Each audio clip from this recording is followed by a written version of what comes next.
how I cost my neighbor $40,000 and got perfect revenge after he tried to destroy my elderly mother's garden shed. You won't believe how this property dispute ended with his entire backyard pool being forcibly removed by the city, and the best part is, he did it all to himself. This is the kind of neighbor revenge story that proves sometimes the universe has perfect timing. My 74-year-old mother, Dorothy, has been the ideal neighbor for 38 years. She's the woman who waters your plants when you're on vacation, brings homemade soup when you're sick, and somehow always knows exactly when you need a friendly face. But when our new neighbor Kevin moved in, he decided that terrorizing an elderly woman was more important than basic human decency. Kevin is one of those guys who looks like he's been personally offended by happiness itself. Mid-40s, permanent scowl, drives a truck that's way too big for his driveway, and has that particular brand of confidences that comes from never facing real consequences. From day one, Kevin made it clear he was going to be a problem neighbor. The first week Kevin moved in, he complained to 3 different neighbors about their trash cans being visible from the street. Not overflowing, not smelling, just visible. He actually walked door to door with printed copies of city ordinances about refuse containers. Within 2 weeks, he'd complained about someone's front door color, questioned another neighbor's vegetable garden, and called the city about a kid's basketball hoop that was apparently 3 inches too close to the sidewalk. My mom, being the saint she is, tried to welcome Kevin to the neighborhood. She baked him a coffee cake and offered to help if he needed anything. Kevin looked at that cake like she was handing him a subpoena and told her he didn't eat food prepared in other people's kitchens. Then he asked if she knew her newspaper delivery was happening 15 minutes earlier than city noise ordinances allowed. The complaints started small but escalated quickly. Kevin began documenting everything with photos and timestamps. If my mom left her garden hose out overnight, Kevin documented it. If her grass looked a 1/4 inch over city standards, Kevin measured it with an actual ruler and took photos. This man clearly had way too much time and a desperate need to feel important. My mom tried to accommodate him at first. She started bringing in her hose every night, trimmed her grass more frequently, and even moved her bird feeder 6 inches from the property line after Kevin claimed it was attracting vermin. But nothing was ever enough. Every gesture of goodwill was met with a new complaint, a new demand, a new way to make my mother's life miserable. Kevin started timing my mom's lawn mowing with a stopwatch. If she went 1 minute past 8 a.m. on Saturday morning, he'd call the city noise complaint line. 8:01 a.m., and Kevin was reporting my 74-year-old mother for disturbing the peace. The same woman who used a manual push mower because she thought gas mowers were too noisy. Then Kevin discovered that I occasionally helped my mom with heavier yard work. Suddenly, every time I came over to trim trees or move mulch, Kevin was outside taking pictures and making notes. He started approaching me directly, asking if I had permits for the work, whether I was licensed for landscaping, and if my mom was running an illegal business. Let me be clear about something. I'm a 43-year-old insurance adjuster helping my elderly mother maintain her property because that's what decent human beings do. But Kevin was treating every act of kindness like criminal activity. The man was absolutely determined to find something wrong. The breaking point came on a Tuesday morning in late April. My mom called me at work, and I could hear she'd been crying. This is a woman who raised 3 kids, nursed my father through cancer, and buried both her parents without shedding a public tear. But Kevin had finally broken her spirit. A city inspector had shown up at her door with a clipboard and camera. Kevin had filed a formal complaint claiming my mother's garden shed was an illegal structure violating multiple building codes. He told the city the shed was too close to the property line, didn't have proper permits, and was potentially hazardous to neighboring properties. The inspector was actually very nice about it. He could see this was a well-maintained structure that had been there for decades. But once a formal complaint gets filed, the city has to investigate. The inspector told my mom she'd need to provide documentation proving the shed was legally constructed and permitted, or tear it down within 30 days. 30 days to prove a shed built in 1987 had proper permits, or lose the structure holding decades of family memories. 30 days because Kevin decided making my mother miserable was his new hobby. That's when I decided Kevin had messed with the wrong family.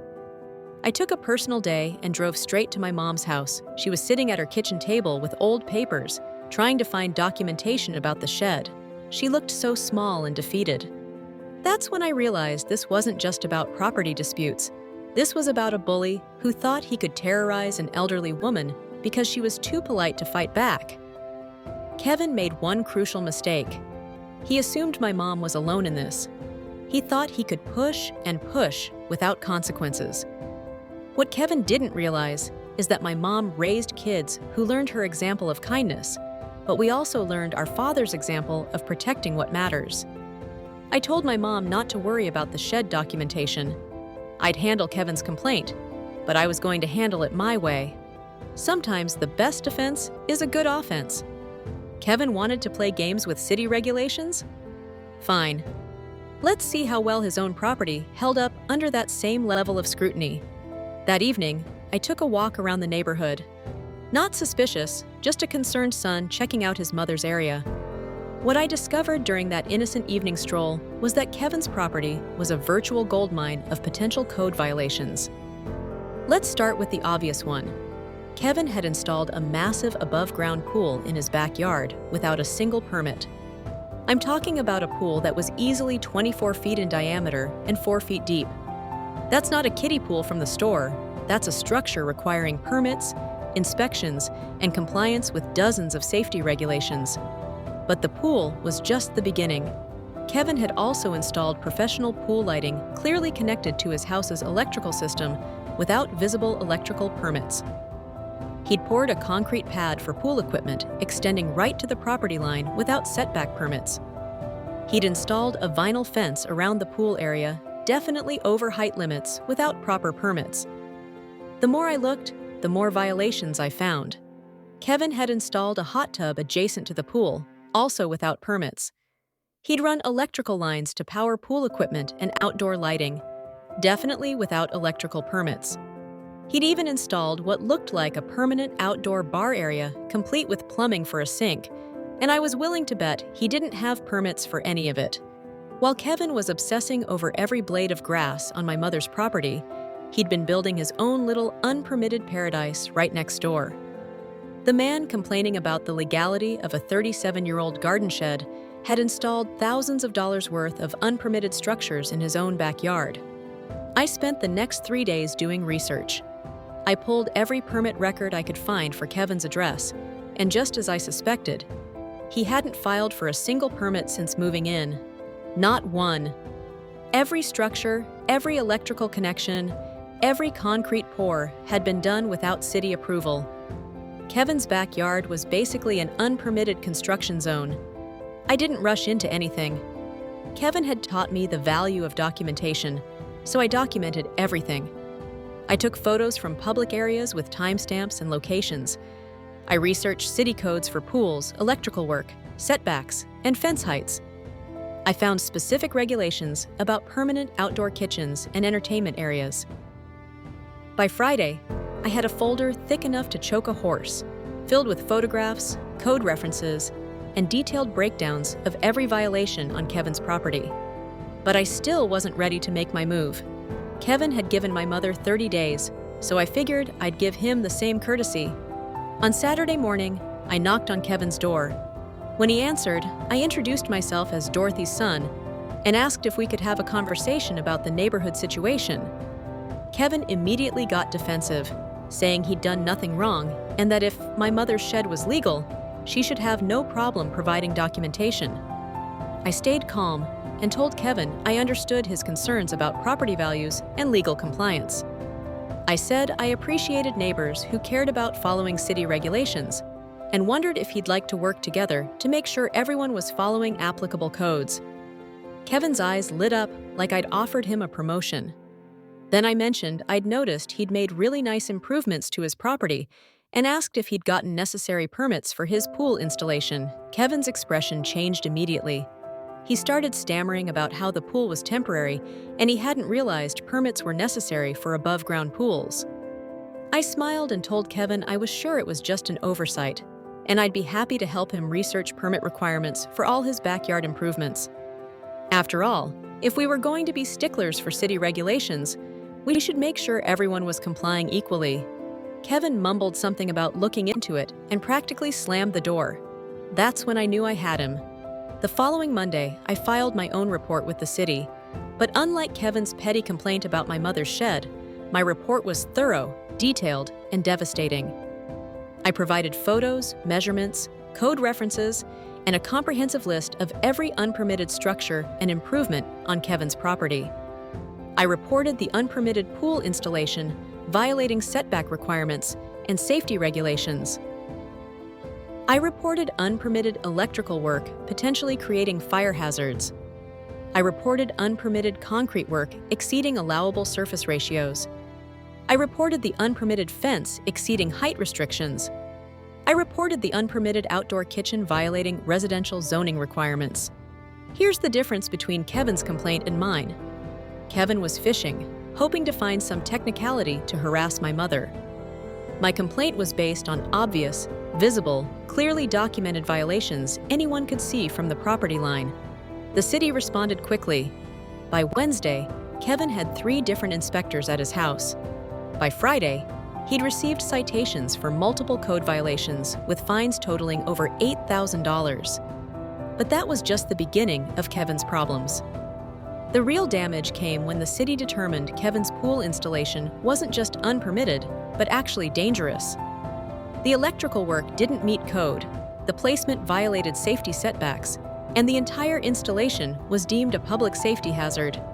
Kevin was given 10 days to either bring everything up to code with proper permits and inspections, or remove all unpermitted structures entirely.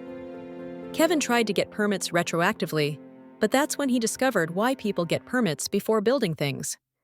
The electrical work would have to be completely redone by a licensed electrician.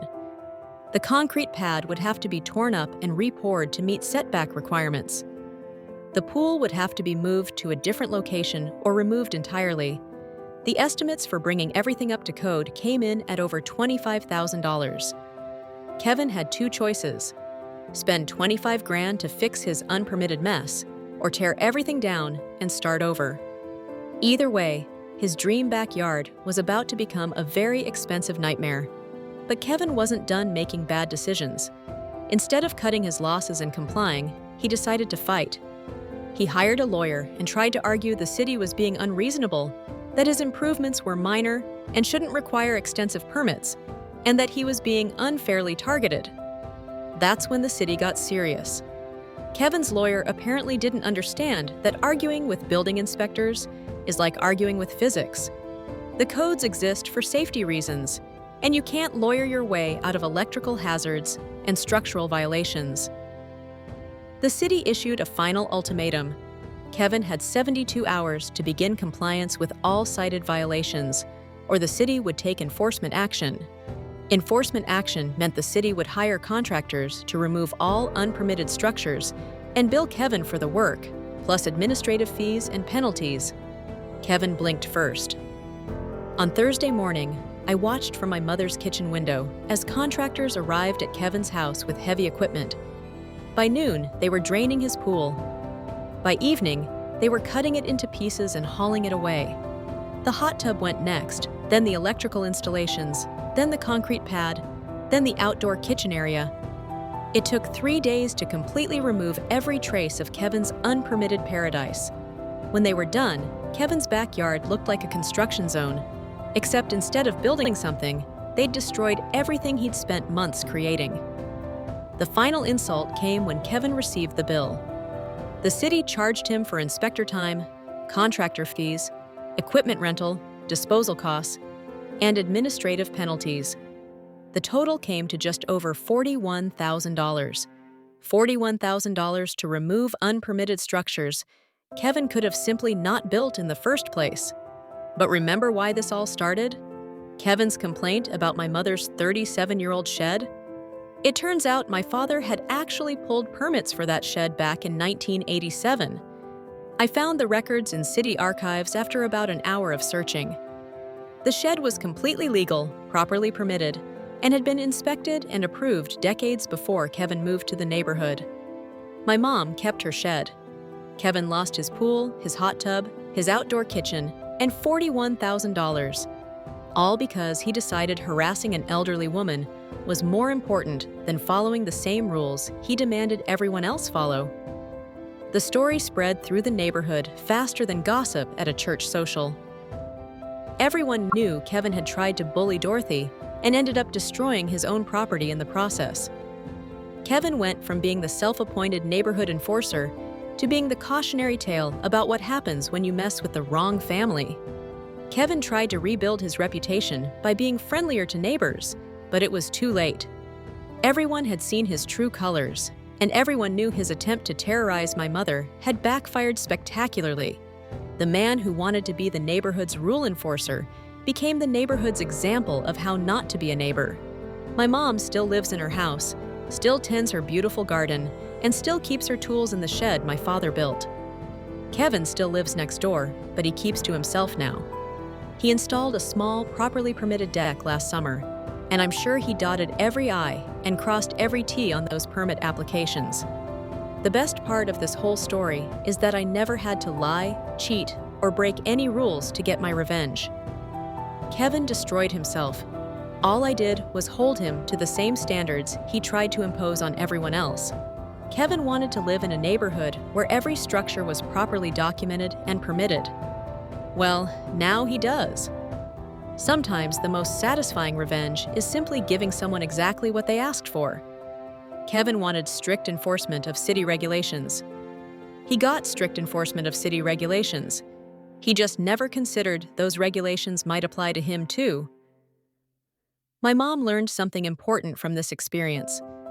She learned that sometimes being nice isn't enough, and there are people who will take advantage of kindness if you let them. But she also learned that family means never having to face bullies alone.